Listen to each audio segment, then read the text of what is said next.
Teacher Corrine. Hi, this is Teacher Sarah. Today we're going to show you how to do a fun activity at home called Snip Soup. It's good to use and practice your cutting skills. It's good to build your muscles in your hand and just good to practice. So all you need is some strips of paper. You can use magazine paper or newspaper. You need a container to put your soup in, and all you do is make sure you use your correct cutting skills, thumbs up, in a child-friendly scissors, and all you do is cut. And you can cut as many pieces as you want. You can make your soup as big or as small as you want. And there's other fun things that you can do with it as well.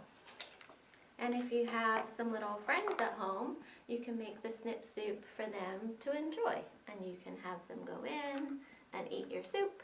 And then when they're done, if you have some glue at home, you can take the pieces, put some glue on, and put it on a big piece of paper and make a collage.